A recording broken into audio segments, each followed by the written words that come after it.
पदाचा अर्थाशी संबंध वृत्ती, आणि ती वृत्ती दोन प्रकारची, शक्तिवृत्ती आणि लक्षणावृत्ती. तर त्यामध्ये शक्तिवृत्तीविषयी चर्चा चालू आहे. तर पदाची शक्ती ही कशात असते याच्यावर अनेक प्रकारचे वादविवाद झाले. कोण कशात मानतं, कोण कशात मानतं. त्यानंतर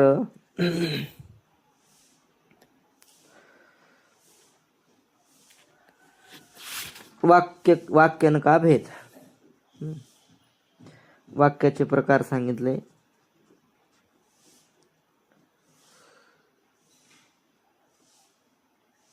दोन प्रकारचे वाक्य आहेत, एक वैदिक वाक्य आणि दुसरं लौकिक वाक्य. वैदिक वाक्यामध्ये सुद्धा दोन प्रकार आहेत. एक लौकिक वैदिक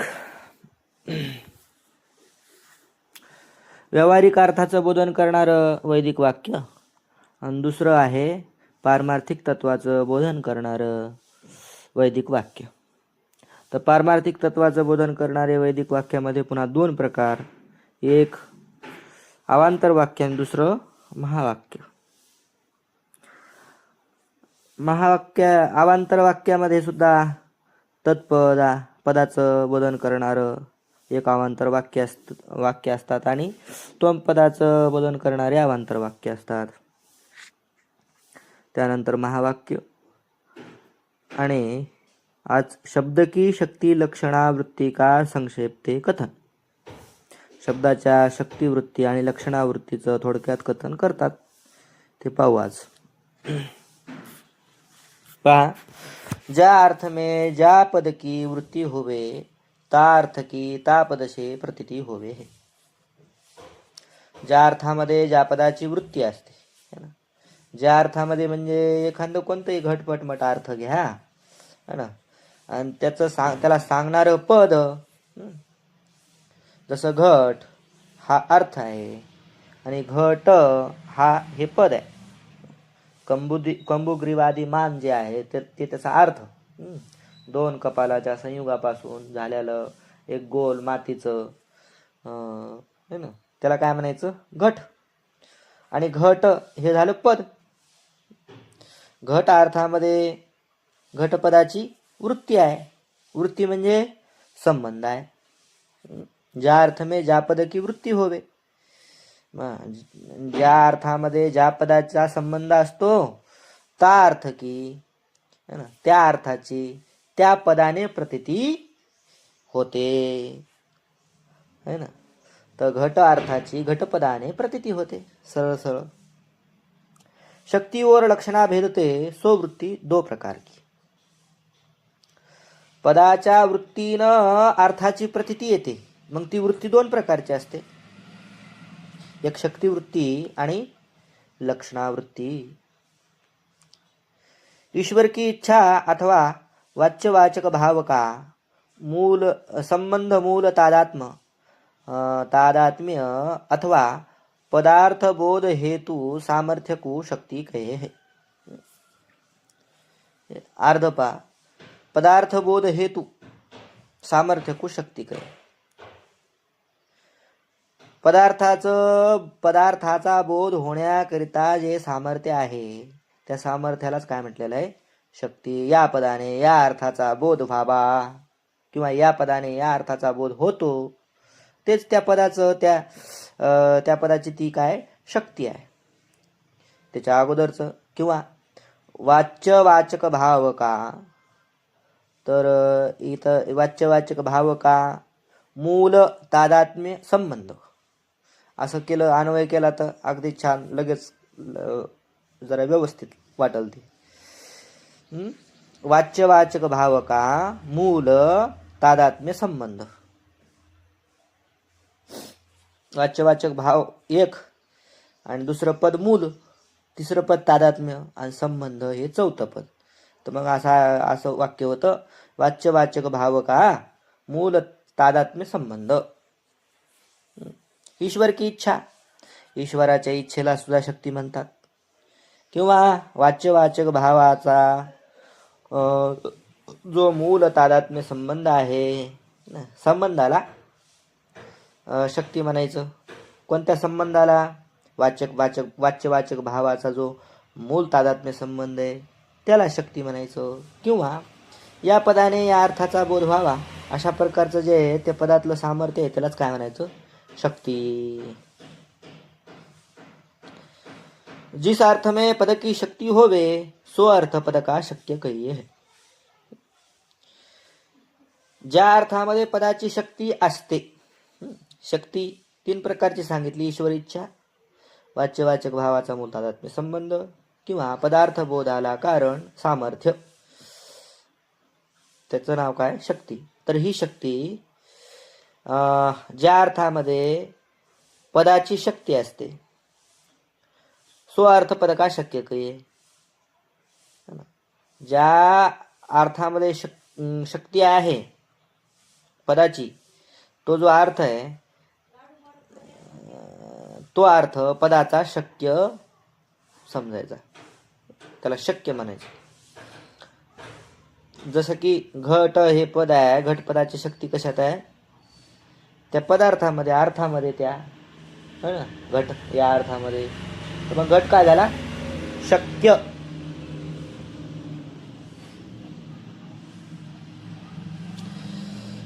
शक्य संबंध कुलक्षणा कहिये. आणि जे शक्याच्या संबंधी असतं त्याला लक्षणा असं म्हणायचं. 2 संबंध सांगितले ना, 2 वृत्त्या सांगितल्या, एक शक्ती वृत्ती आणि दुसरी लक्षणा वृत्ती. तर शक्ती वृत्ती समजून सांगितली, वृत्ती म्हणजे संबंध, आणि शक्ती म्हणजे पदाची शक्ती ज्या अर्थामध्ये असते त्या अर्थाला काय म्हणायचं? शक्य म्हणायचं. आणि शक्याच्या संबंधी जे असतं त्याला लक्षणा म्हणायचं. जैसे की उदाहरण सांगतात, जैसे गंगा पद की शक्ती प्रवाह में है. गंगा पदाची शक्ती, गंगा हे झालं पद, शब्द झाला गंगा, आणि गंगा पदाची शक्ती कशामध्ये आहे? तर प्रवाह रूपी अर्थामध्ये. पाण्याचा जो प्रवाह आहे मोठा, त्याच्यामध्ये गंगा पदाची काय शक्ती आहे. या ते गंगा पद का शक्य प्रवाह है. पदाची शक्ती ज्याच्यात असते त्याला शक्य म्हणायचं असतं. तर मग इथं शक्य कोण झालं? कोण झालं शंकर? शक्य हा, प्रवाह हे शक्य झाला. तासे संयोग संबंध तीर काय? त्या प्रवाहाशी संबंध आहे. कोणाचा? तीराचा.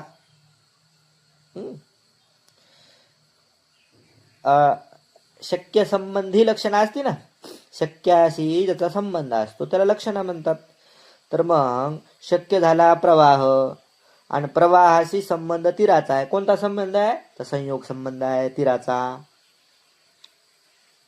प्रवाहाशी. इस रीति से पद का जो अर्थ से परंपरा संबंध सो लक्षणा है. अशा पद्धतीने अर्थाशी, अर्थाशी म्हणजे प्रवाहाशी, परंपरा संबंध सो लक्षणा. अर्थाशी परंपरा संबंध जो असतो त्यालाच काय म्हणायचं? लक्षणा. जसं आता उदाहरण सांगतात, जैसे गंगा पद का तीर से परंपरा संबंध आहे.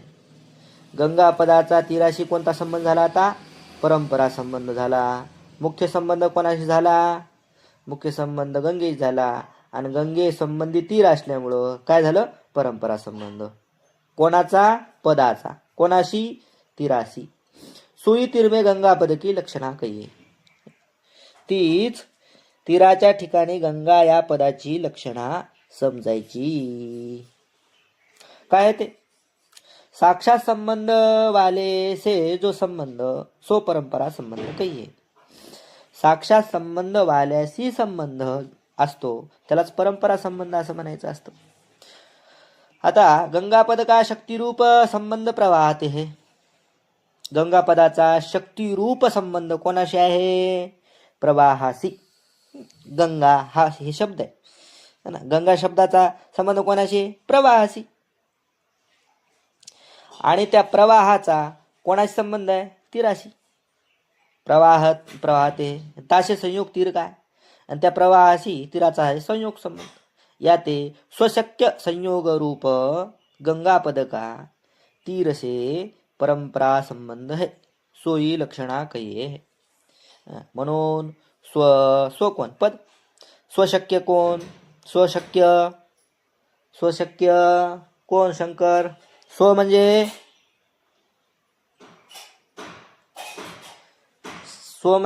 स्व स्व स्व शब्द पद. हा स्व पद कोणतं पद, गंगापद. आणि त्याचा शक्य कोण, गंगापदात शक्य कोणी सांगू शकतं, प्रवाह. हा प्रवाह. तीर नाही, शक्य संबंध म्हटल्यावर ते व्यवस्थित ऐका आता, तेच समजून सांगायलो.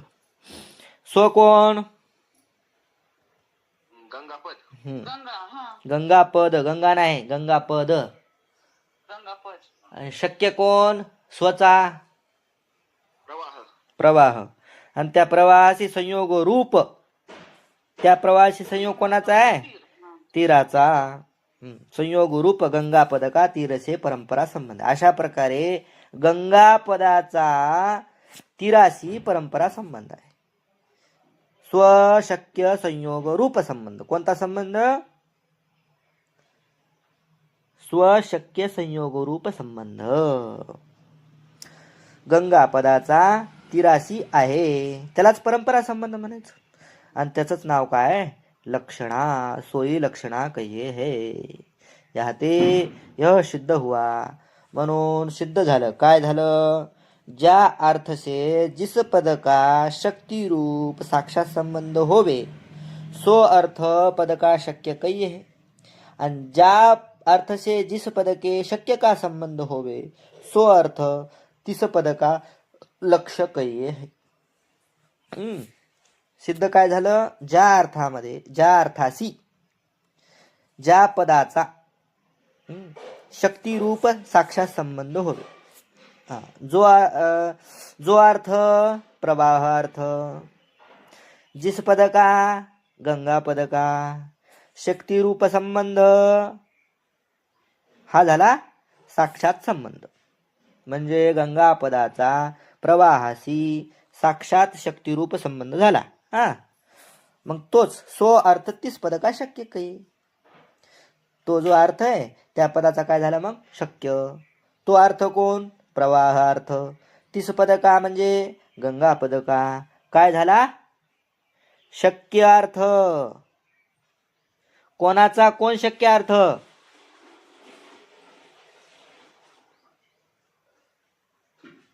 गंगापद का प्रवाह हा शक्य अर्थ. तर मग मराठीत सांग, नाही तर हिंदीत सांग. गंगापदाचा प्रवाह हा. हा शक्य अर्थ. हा, आता लक्षार्थ पा. ज्या अर्थ से जिस पद के शक्य का, ज्या अर्थ से, ज्या अर्थ से म्हणजे प्रवाह अर्थ से नाही, जाऊ दे आधी पद घ्या. ज्या अर्थ से जिस पद के म्हणजे गंगा पद के. हा, आता इथं ज्या अर्थ म्हणजे कोण घ्यायचं, तीर. ज्या अर्थ से म्हणजे अर्थ म्हणजे इथं काय घ्यायचं, तीर. तीर से जिस पद का म्हणजे गंगा पद का. शक्य का संबंध, शक्य कोण आहेत आता, शक्य कोण आहे, सगळे मुख्य झाले. गंगा प्रवाह म्हणायचं, काय म्हणायचं, पद के शक्य का, पद कोण आहे, गंगापद झालं. शक्य कोण झालं, प्रवाह संबंध असतो का, हा, गंगापद प्रवाह शक्य आणि शक्याशी संबंध कोणाचा, अर्थाचा. कोण्या अर्थाचा, तीर रूपी अर्थाचा.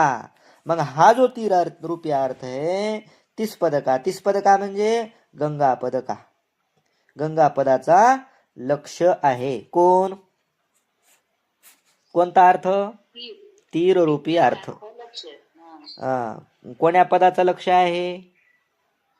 गंगा पदाचा तीर झाला लक्ष. हा, लक्ष झालं. असं असं स्पष्ट कळायला पाहिजे. जैसे गंगा पद का शक्य जो प्रवाह, गंगा पदाचा शक्य कोण आहे? प्रवाह आहे. ताका त्याचा तीर रूप अर्थसे संयोग संबंध आहे. गंगा पदाचा शक्य अर्थ प्रवाह आणि प्रवाहाचा तीर रूपी अर्थाशी संयोग संबंध आहे. याते गंगा पद का शक्य प्रवाह है और तीर लक्ष्य है. गंगा पदाचा शक्य कोण झाला? प्रवाह. आणि तीर कोण झाला? लक्ष झाला. लक्ष कळण्याकरता जरासं लक्ष राहू द्या. इस रीति से पद का साक्षात और परंपरा संबंध रूप शक्ति लक्षणा भेदते वृत्ती दो प्रकार की है. अशा पद्धतीनं पदाचा साक्षात संबंध आणि पदाचा परंपरा संबंध रूप है ना. पदाचा साक्षात संबंध आहे शक्ती आणि परंपरा रूप संबंध आहे लक्षणा है ना. शक्ती वृत्ती, लक्षणा वृत्ती दोन प्रकारची आहे. अशा पद्धतीनं ज्या पद की वृत्ति जिस पुरुष को अज्ञात होवे, ता पद का तिस पुरुष को साक्षात्कार हुए भी पदार्थ की स्मृति और शाब्द बोध होवे नहीं. याते शक्ति लक्षणा रूप वृत्ति का ज्ञान पदार्थ की स्मृति और शाब्द बोध का हेतु है. ज्या पद की वृत्ति जिस पुरुष को अज्ञात होवे, ज्या पदाचा पद आलं कानावर, कोणतं तरी पद आलं कानावर आलं, पण आता एखाद्या माणसाला माहीतच नाही, जन्मात कवा काय पाहिलं नाही. रोही, रोही माहित आहे का? रोही माहिती? तुला माहित आहे, बाकीच्याला नाही महाराज, माहिती नाही, ऐकून आहे फक्त. पहा आता, रोही आहे का नाही? रोही शब्दाचा तुम्हाला साक्षात्कार झाला का नाही? रोही शब्दाचा साक्षात्कार झाला, पण रोही या पदाचा अर्थ तुम्हाला माहित नाही. तेच सांगतात ज्या पद की वृत्ती जिस पुरुष को अज्ञात. आता रोही या पदाचा वृत्ती म्हणजे संबंध, रोही या पदाचा संबंध पुरुष को अज्ञात होय म्हणजे तुम्हाला काय अज्ञात आहे, माहित नाही. वृत्ती संबंध कशात आहे? रोही पदाचा माहित नाही होवे. ता पद का तिस पुरुष को साक्षात्कार होय भी. आता रोही शब्द तुमच्या कानावर ऐकू आला तरी सुद्धा है ना, तिस पुरुष को साक्षात्कार होय म्हणजे ऐकू आलं तरी पदार्थ की स्मृती और शाब्दबोध होवे नाही. पदार्थाची स्मृती होणार नाही आणि शाब्दबोधही होणार नाही. आता तरी रोही हा कोणीतरी प्राणी आहे इतकं तरी तुम्हाला माहीत आहे, म्हणजे तुम्हाला शाब्दबोध होईल. भलेही रोही शब्दाचं काय, रोही या पदाचं अपरोक्ष तुम्हाला ज्ञान नाही, परंतु कसं ज्ञान आहे? परोक्ष ज्ञान तर आहे ना, सांगून तर माहीतच आहे. म्हणून तुम्ही एकदम अनभिज्ञ नाहीत रोही या. परंतु एखाद्याला हे सुद्धा माहीत नाही रोही म्हणजे कोणता तरी प्राणी असतो, त्याच्याकरता तर एकदम नवीन. तो रोही पदाचा अर्थाचा त्याचा संबंध माहीत नसल्यामुळं त्याला शाब्दबोधही होणार नाही आणि कोणत्याच प्रकारची स्मृतीसुद्धा होणार नाही. तुम्हाला शाब्दबोधही होईल आणि स्मृती होईल, कारण तुम्ही ऐकून आहात रोही हा प्राणी आहे. तर मग कल्पना करणार, प्राणी आहे म्हणजे त्याला चार पाया असतील, दोन काना असतील, नाक असेल की नाही. आणि एखाद्याला रोही हा प्राणी आहे असं माहीतच नाही, तर तो म्हणजे रोही नावाची कोणती एखादी मशीन असेल, तिला पंखा असेल है ना, तिला असं एखादं वायर वगैरे लावलेला असेल, तिला एक बटन असेल, असं काहीतरी अशी कल्पना करेल. म्हणजे स्मृती होणार नाही आणि शाब्दबोधही होणार नाही. याते म्हणून काय, शक्ती लक्षणारूप वृत्ती का ज्ञान पदार्थ की स्मृती और शाब्दबोध का हेतु है. म्हणून शक्ती लक्षणारूप वृत्तीचं ज्ञान, शक्ती रूप वृत्तीचं ज्ञान किंवा लक्षणारूप वृत्तीचं ज्ञान, वृत्ती म्हणजे संबंधाचं ज्ञान, हे पदार्थाच्या पदार्थ की स्मृती, पदार्थाच्या स्मृतीला आणि शाब्दबोधाला कारण आहे. पदार्थाच्या स्मृतीला आणि शब्दबोधाला काय कारण आहे? तर वृत्ती कारण आहे. वृत्ती म्हणजे संबंध कारण आहे. कोणत्या प्रकारचे दोन संबंध कारण आहेत? शक्ती वृत्ती आणि लक्षणा वृत्ती. कळलं का? चला,